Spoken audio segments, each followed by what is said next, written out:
So, The Marvelous Adventures of Danny Decomp is a really good series, and it's my favorite series that you can find on YouTube. It's completely free to watch. It was independently created by Happy Texans and is really good. It is one of those hidden gems, and I highly suggest you watch it. I'm going to be leaving out specific details, so this video won't make any sense to you if you haven't watched the show. I'm going to link it in the description at the top, so you better look at it. This video will be divided into two parts. The first will be a review of the story and everything that happens in it, and a analysis of why it's so good. The series opens with a pretty good conversation between what are set up to be two good friends. It's just, I think today is finally the day I'm going to pass my forensics test. I've studied really hard and I think I've got it this time. Speaking of which, do you think you can help quiz me before the test? Alright. This scene is interesting because it basically says to the audience, Frank wants to be a detective and Gracie wants to be a forensic scientist. It's not a brilliant conversation, but it is an easy setup to these characters' goals. Then the intro to this series is in a square format for some reason, very artistic, like some A24 stuff. This gets changed later on and it's so much better. If you're wondering why it's in a square format, this was because this was the first thing Happy animated, so she probably just didn't know how to put it in a 1920 by 1080 format like the rest of the show. Frank is helping Gracie study for her forensics test, and is that Poppy's gun? By the way, guys, support my fundraiser to get Poppy her favorite gun. She needs it. But wait, what is that? What is that? I hope that's not important later on. What the frick? Randy shows up looking like this for some reason. Very sus. Happy also does this cool thing where she has a really good looking shot just out of nowhere. Stylistic, and I love it. So Frank, were you not going to introduce me to your super cute friend over there? Or wait, is she your girlfriend or something?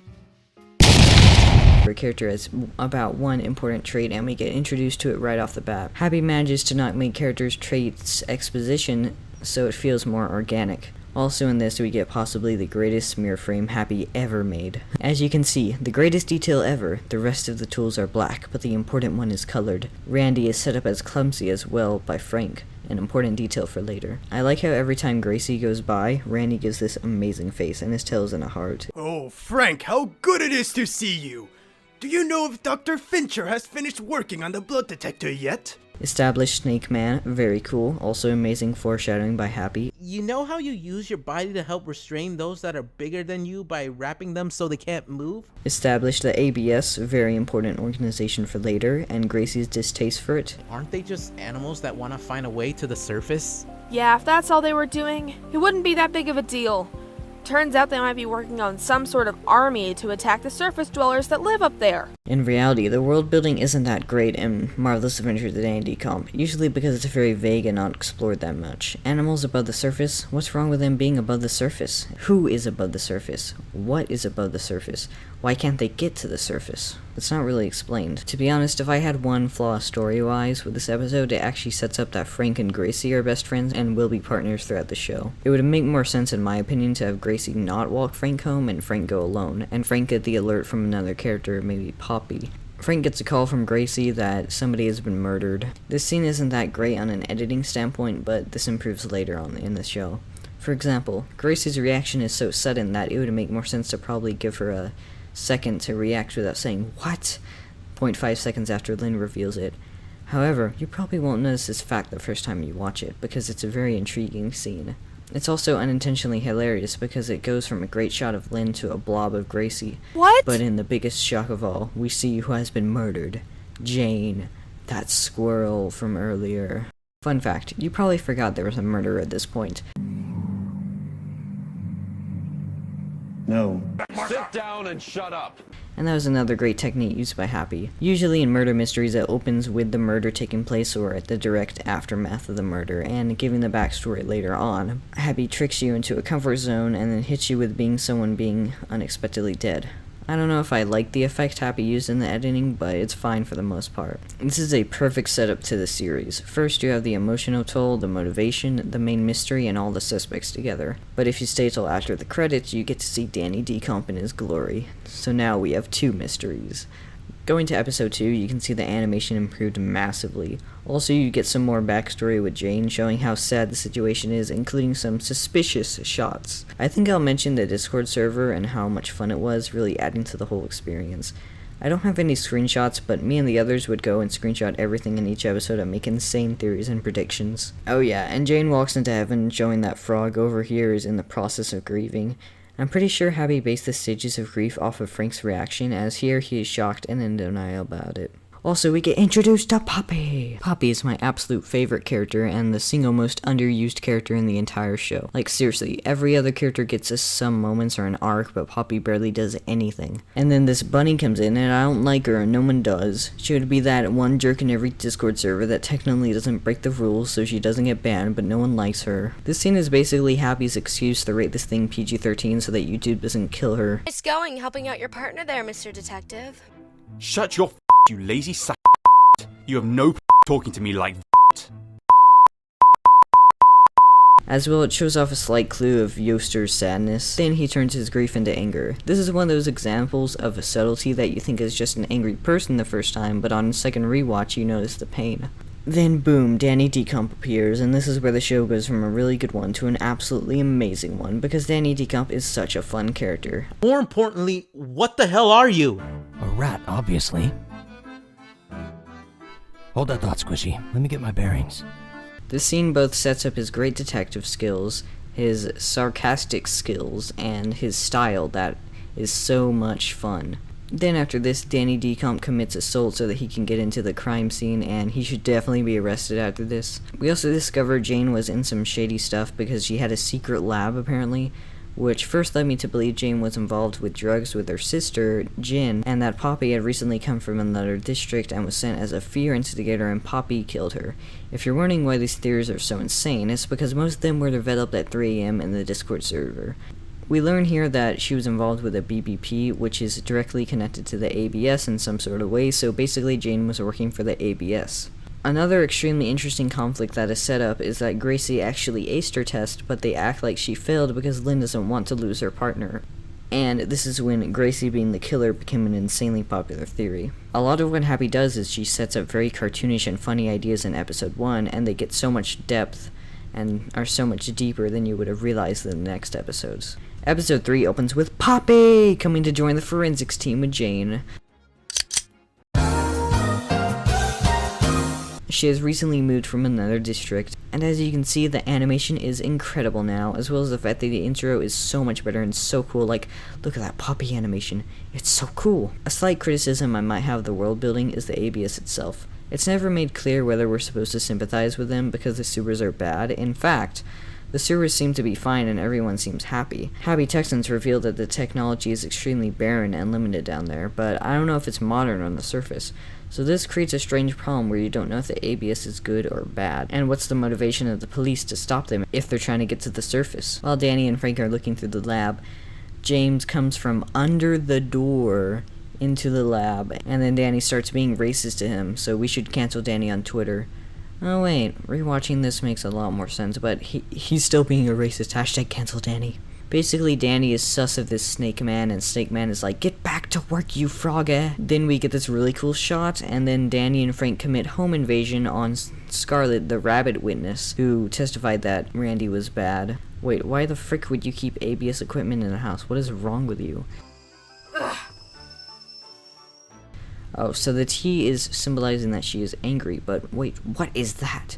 That's the case too. That's the Captain Wagon killer. Danny in all these scenes is extremely sarcastic, which makes him enjoyable to watch. He's kind of like a psychopath because he's just toying with his victims before getting evidence out of them, since he knows more than the audience most of the time. They blackmail Scarlet into recounting her witness testimony to them, which is the closest I'll get to Randy ever being the killer. But many details are completely different from what we know, so it's very satisfying when Danny Decomp points these out. He basically exposes her for lying and lying about the testimony. I don't think he's very angry later on, but Frank goes detective mode, and throughout this episode he seems to be betraying more anger in his grief stage. Also, for some reason, Frank's eyes look green instead of blue here. This is our first taste of Frank being a full-on detective, which is really cool. This is his main character development throughout the story, is becoming a cool detective. We learn that Scarlett and Randy were actually in a relationship, and Randy basically just cheated on her, and now she wants to frame him for murder and have him executed, so even? I like how Frank goes for more facts and Danny goes for more performance, it definitely sets them apart. Also, Happy's OC has a cameo. Basically, one of the themes Happy is going for is that every character has a dark secret, except for Poppy and stuff. Lynn then starts doing police brutality on Randy. This actually makes a lot of sense later on, but still, police brutality! And then Gracie is like, now I double hate you. You destroyed my scholars, and now you're doing police brutality. Episode 4 opens with Poppy, but then Jane comes in and we're all like, boo! Anyways, this is just setting up the relationship that is hinted in previous episodes between Jane and Raccoon Man.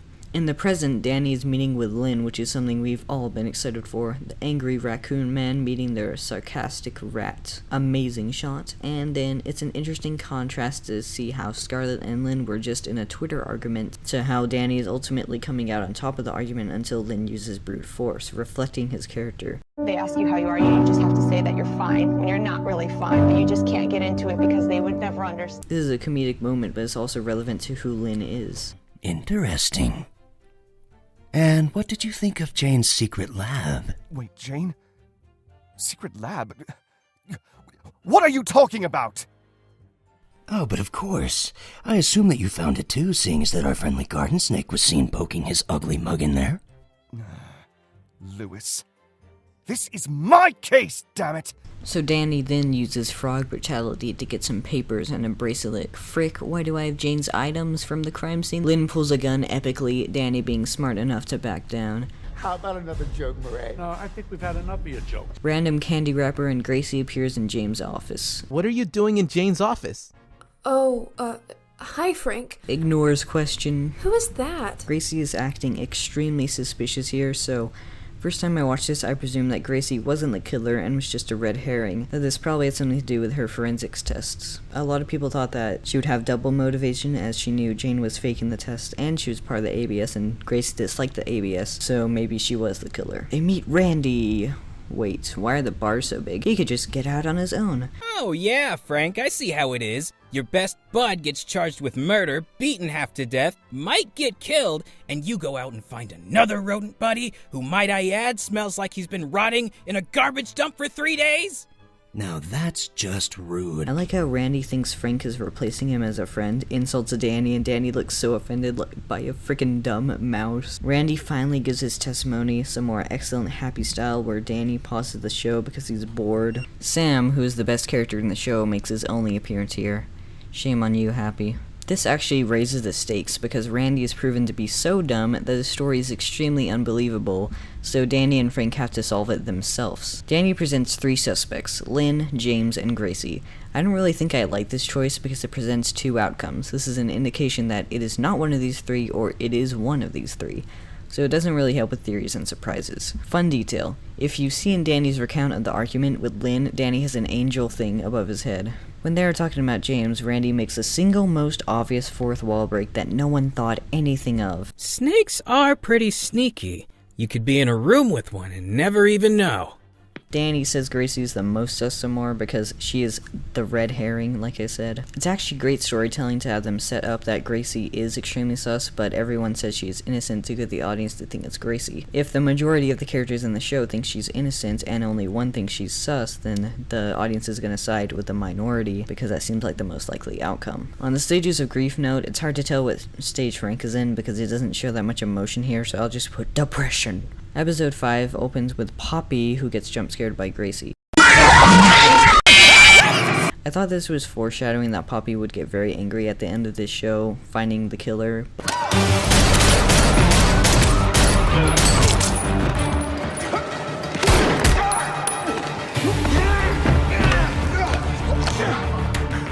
But I was wrong. It shows Gracie trying to be a forensic scientist again.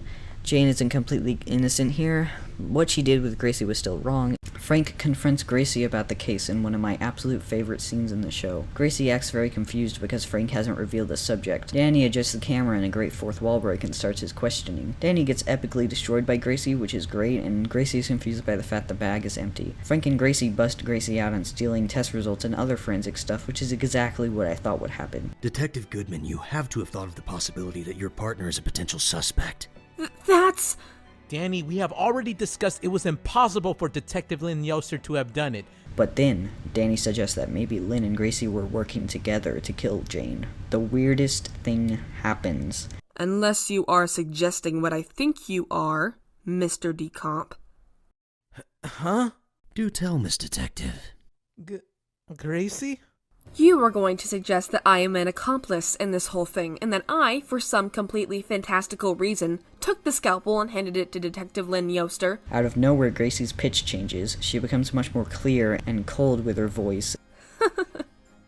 Frank, where did you find this guy? And even does an evil laugh. This implies that there's some sort of persona she was putting on, which is what I initially thought, and it's revealed in the Discord server that this is in fact the case. So this is just really awesome characterization. I can't wait to see more of this. There's a really satisfying scene where Gracie and Frank destroy Danny and his suspicion of Lynn, leaving one suspect. Then Poppy shows up. Woo! And she looks up the blood samples of the area. Jane got attacked in the lab, and the fight went outside. Interestingly enough, Poppy is the only person besides possibly Frank that Danny is super nice to, which is a fun detail as she does nothing wrong the entire show. Frank and Danny confront the snake. This scene is very intense, especially since James is so confident in himself. Frank basically completes his character arc of being a detective and does his own stylized take on the evidence. Danny and Frank also have a sort of character arc where they get to work together perfectly to put the evidence against James. Basically, in episode 1, the curtains flying open was James and not Randy, and he hid in the room, witnessing Randy pick up the scalpel. Not leaving any fingerprints, he hid in his hat. During the fight, his monocle broke, which is why he didn't wear one in the next scene. Randy comes in and James hurries to place the scalpel back in, and then to clean up the blood.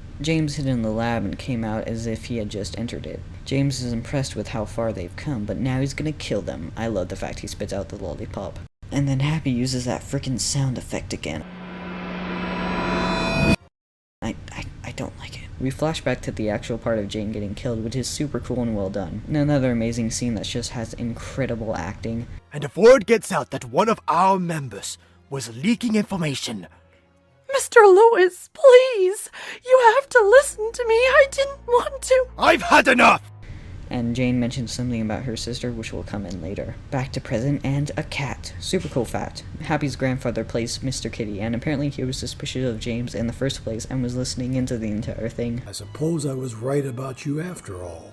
The episode ends with a sad bit with Lynn and Jane's relationship, which really completes his character and is so well done. Lynn breaks down as well, and Gracie shows her true friendship for him. While Lynn is a character that wasn't nice, did police brutality, he was still a good person who had just lost somebody and had every reason to suspect Randy. I'm not saying he was right, just that in his character it makes more sense and makes him a realistic person. Final episode of Case 1 opens with Jane and her sister, introducing Jin. Back in the present, Mr. Kitty basically gives a long exposition where he explains that he is keeping the knowledge of his species a secret. According to Happy, he's the only cat in the sewers, and if you think about it, most of the animals in the sewers could be hunted by cats, so this is some Zootopia stuff. However, when Dr. Fincher's case file was dropped on my desk, I noticed his demeanor was not what it used to be. Demeanor changing? You're talking like Danny.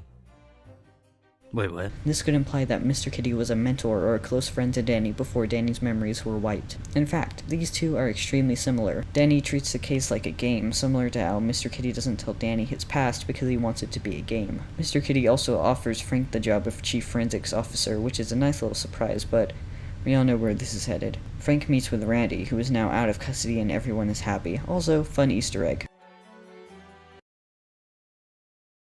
Wait a minute. You mean to tell me I get falsely accused of murder, beaten up and almost executed, and all I get out of it is a coupon for some sandwiches? I would take that if it was a Whataburger.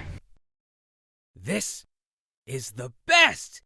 The cutest nom ever. No. Randy and Scarlett make up, I guess? Oh, remember that one time you almost got me executed? Yeah. I think the tone of this series is similar to mainstream cartoons. Yeah, it does get very dark, but all in all, it's actually very light in the end for most characters, which makes certain dark scenes even better. I do not mind at all that Randy is resolved like this, because him suing the police department would be so much more boring. Marcus is introduced, who I think is a big character in Case 2, which actually sets up that him and Randy will compete for Gracie, because he clearly likes Gracie. I got it, really? Come on, just give me the damn package. Danny! Ah! Aww. What the hell, Danny? What? He dropped it. I was just doing him a favor. This was the moment that the fandom decided that Danny was kind of a jerk. Lynn is going on vacation or something since he has 2 weeks off. I thought he would get fired, but it's fine. I'm sure he'll be a detective in other cases. I feel like this is something people would get mad over, but again, the layers are way deeper and people just don't like character development. Gracie leaves the forensics job to be a detective because that's what she always wanted to be or something. I don't know about this character arc as much because Jane was doing something wrong and now Gracie's like, hey, okay, Jane was right. You could argue that with Lynn, she realized her relationship with Lynn was really good and decided to stay for that, which I guess makes sense. Gracie gets Lynn to babysit her younger brother because apparently her family is really bad. This is probably another thing for case 2. Then Jin appears, bumping into Lynn, and she's gone. Frank declines the offer, and guess who gets it? Poppy! Frank resigns and is now a private detective with Danny. The first time I watched this, I thought Poppy would never be seen again, but luckily Happy confirmed that she is in case 2. But wait, there's a post-credit scene. Jane actually stole Jane's bracelet from Lynn when she was bumping into him. There's this bird, too. To think someone so hell-bent on tracking this little operation down would crack so easily under pressure. She did a lot for us, and the ABS. Magnificently talented and sweet. Her contributions will never go underappreciated. This scene is very vague and possibly implies that the murder was planned, maybe giving James some hint that Jane was with the ABS because she needed to be killed. Oh yeah, Happy confirmed that this bird is the leader of the ABS, which is pretty cool. This adds another layer of mysteries on top of the 4 mysteries, only one of which has been solved right now. The first mystery was who murdered Jane, which we solved. The second was what is the ABS up to. The third is Danny's past, including Poppy recognizing him. The fourth is Gracie's secrets. So yeah, this is extremely well done for a first-time season of a weird and insane show. It is very mysterious in a lot of aspects, which may confuse first-time viewers, so I suggest you go into Happy's server and check out some lore. I think the biggest problem with the first case is just the world building, which is just confusing some of the time and doesn't really explain anything. The lore itself is very interesting, but someone new would be super lost. And the animation is some of the best I've ever seen for an independently created series. I'm gonna go full video essay now to explain why it works so well. Firstly, a lot of the characters get arcs. People really underestimate arcs because a lot of new writers just make events happen, but a character needs an arc so it feels satisfying and conclusive. Gracie has a huge arc and goes from wanting into the forensic scene to not wanting into it, and she fixes her relationship with Lynn. Frank learns to accept the loss of Jane and partner with Danny. Scarlett goes from hating Randy to being nice towards him and regretful. Lynn goes from being angry to regretful and ready to start again. All of the characters have moments though. Danny and Frank hold conflicts because of their conflicting performances, but at the end they perfectly sync up, giving the viewer a sense of satisfaction. The case leaves enough room for more mysteries, but also resolves many plotlines it has with characters. It's a great example of setup and payoff. Of course, with the mystery elements, it is really well done. I highly suggest you check out this podcast where Happy talks all about that stuff. Everything is planted perfectly, and Happy establishes more and more rules throughout to keep mixing it up. It's about episode 3 when you can piece fully together that James is the culprit, but episode 4, it's about 100% guaranteed. On a storytelling note, flashing back in every episode is a great way to give backstory while keeping the present story moving. Instead of having a long episode establishing everything, you can have these little snippets that, when given the context of that previous episode, oftentimes impact you much more. This makes the characters' lives feel way more real and gives great backstory moments. For example, James only appears in backstory once they figure out it's him, so it's way more impactful. As for the animation process, Happy does a lot to keep your eyes entertained. Let's take a scene from episode 1. The scene starts off with Gracie and Frank talking while standing. Then they start walking, a new set of animation. As soon as both have been shown walking for long enough, they stop to do something else. First, Frank is stationary, then Gracie is ready to walk again, and they are back to walking, finally having Frank stop at his house. You'll see examples like this where basically no face is the same. This diverse set of movement and position and reflection of what the script is doing keeps the viewer intrigued and not bored by the same animation over and over again. I'm not very critical of animation in animated series because usually you should worry about voice acting, writing, and editing, but it is also good to point out that really good animation really helps your story. The first episode actually sets up the case perfectly. We know Randy's innocent, Frank was close to Jane, and this gives us 2 sets of motivation to keep us watching the show, including extra intrigue over the ABS and the dead rat. Happy is able to construct scenes well. She uses half the scene to give exposition and half to build character, instead of the massive mistake in a lot of series to have scenes to just build character and scenes to just give exposition. While they are fine if few, no balance creates a weird divide of character and story when it should be interconnected connected. In a nutshell, The Marvelous Adventures of Danny Decomp sets up and pays off enough storylines and characters to feel satisfying while keeping enough open for Case 2, has no unnecessary scenes, is exciting and fun to watch, has an excellent style, has unique and likable characters with interesting character choices, and doesn't take itself too seriously. This is easily my favorite animated series of all time. It's really, really good. I will give The Marvelous Adventures of Danny Decomp an A. Please guys, check this out if you haven't watched it yet. Happy deserves all the support in the world, and I'm so hyped for Case 2. Please go and subscribe to her, and if you enjoyed this video, subscribe to me, because I like subscribers. See ya!